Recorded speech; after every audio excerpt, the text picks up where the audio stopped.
Hello friends, মই মানসি আপোনালোকক ট্ৰেডিশনালি টেস্টি চেনেলটোলৈ স্বাগতম জনাইছো। আশা কৰো আপোনালোক সকলে ভালে কুশলে আছে।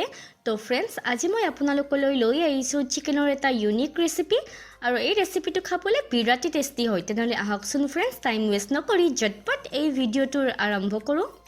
প্ৰথমে মই ইয়াত 500 গ্ৰাম চিকেন লৈছো। এইখিনি এতিয়া ভালদৰে মেৰিনেট কৰি লম। তো মেৰিনেট কৰিবলৈ মই ইয়াত অকণমান নিমখ আৰু অকণমান হালধি গুৰি লৈছো। এইখিনি ভালদৰে সানি লম। তো মনত ৰাখিও ফ্ৰেণ্ডছ, আপোনালোকে মেৰিনেট যিমান ধুনীয়াকৈ কৰে সিমানেই আমাৰ ৰেচিপিখন খাবলৈ টেস্টি হয়। কেৰাহীখন গৰম হোৱাৰ লগে লগে মই অকণমান সৰিয়হ তেল দি দিছোঁ আৰু এটা ডাঙৰ সাইজৰ পিয়াজ দীঘলকৈ কাটি লৈছিলোঁ সেইখিনিও একেলগতে যোগ কৰি দিছোঁ। এইখিনি এতিয়া ভালদৰে ভাজি ল'ম আৰু এচামুচ আদা নহৰু পেষ্ট এইখিনিও ভালদৰে ভাজি ল'ম কেঁচা গোন্ধটো যোৱালৈকে।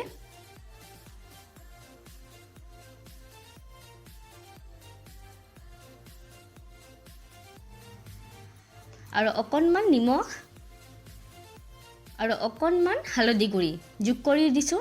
তো মনত ৰাখিব ফ্ৰেণ্ডছ, মই মেৰিনেট কৰোঁতেও নিমখ আৰু হালধি গুৰি ব্যৱহাৰ কৰিছোঁ। এইখিনি এতিয়া ভালদৰে লৰাই দিছোঁ আৰু 4টা কেঁচা জলকীয়া দি দিছোঁ। জলকীয়াটো আপোনাৰ পচন্দ অনুযায়ী লৈ ল'ব। আৰু এচামুচ কাশ্মীৰী ৰেড চিলি পাউডাৰ দি দিছোঁ আৰু অকণমান জিৰা পাউডাৰ দি দিছোঁ। এইখিনি এতিয়া ভালদৰে লৰাই দিম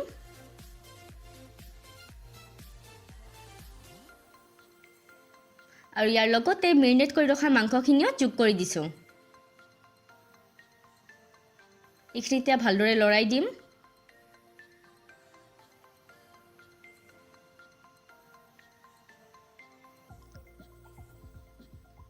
আৰু অকণমান টাইমৰ কাৰণে মই ঢাকনিখন লগাই দিম, প্ৰায় 5 মিনিটৰ কাৰণে।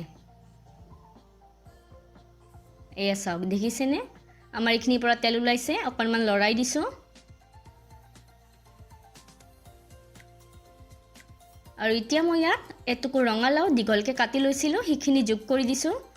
এইখিনি এতিয়া ভালদৰে লৰাই দিম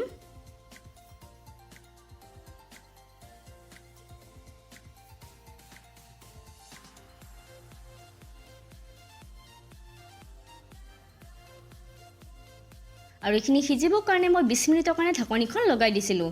তো ফ্ৰেণ্ডছ, মনত ৰাখিব মই মাংসৰ পিচকেইটা ডাঙৰকৈ লৈছিলোঁ, সেইকাৰণে 20 মিনিটৰ কাৰণে ৰাখিছোঁ। আপোনালোকে যদি সৰুকৈ লয় তেতিয়া কম টাইম ৰাখিলেও হ'ব।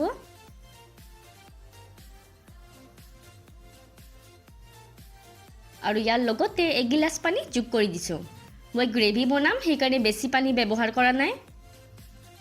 এতিয়া ভালদৰে লৰাই দিছোঁ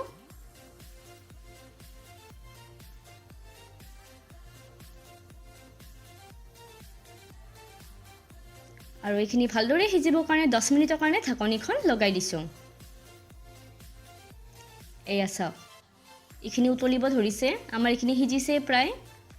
অকণমান লৰাই দিছোঁ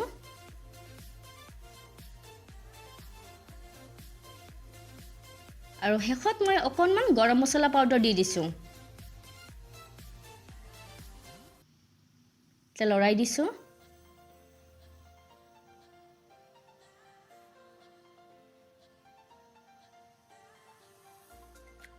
আৰু 2 মিনিটৰ কাৰণে মই ঢাকনিখন লগাই দিম। এয়া চাওক, কি ধুনীয়া কালাৰ আহিছে, দেখিয়ে খাব মন গৈছে ন? লৰাই দিছোঁ এতিয়া ভালধৰণে।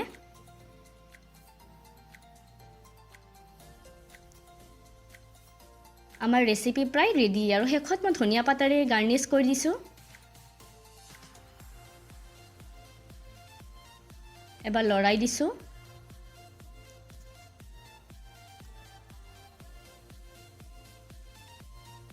আমাৰ ৰেচিপি ৰেডি। এইখিনি আমি এতিয়া ডিছ আউট কৰি লওঁ আৰু গেছৰ ফ্লেমটো অফ কৰি দিলোঁ। তো ফ্ৰেণ্ডছ, আমাৰ ৰেচিপি ৰেডি। দেখিছেনে? দেখিবলৈ যিমান ধুনীয়া হৈছে, খাবলৈ বিৰাটেই টেষ্টি হৈছে। আপোনালোকে এই ৰেচিপিটো এবাৰ ট্ৰাই কৰিবচোন আৰু মোক কমেণ্ট ছেকশ্যনত জনাব খাই পিনে কেনেকুৱা পাইছে। লগতে আপোনালোকে আমাক ফেচবুক এণ্ড ইনষ্টাগ্ৰামত ফ'ল' কৰিব পাৰে। মোৰ ডেছক্ৰিপশ্যন বক্সত লিংকটো দিয়া আছে। আৰু যদি আজিৰ এই ভিডিঅ'টো চাই ভাল পাইছে তেনেহ'লে প্লিজ এটা লাইক কৰি দিব। ফ্ৰেণ্ডছ এণ্ড ফেমিলি মেম্বাৰৰ সৈতে ভিডিঅ'টো শ্বেয়াৰ কৰিব আৰু লগতে মোৰ চেনেলটো ছাবস্ক্ৰাইব কৰিবলৈ একেবাৰে নাপাহৰিব দেই। তেনেহ'লে নেক্সট ভিডিঅ'ত পুনৰ লগ পাম। আজিলৈ আহিছোঁ। Bye bye friends. জয় আই অসম।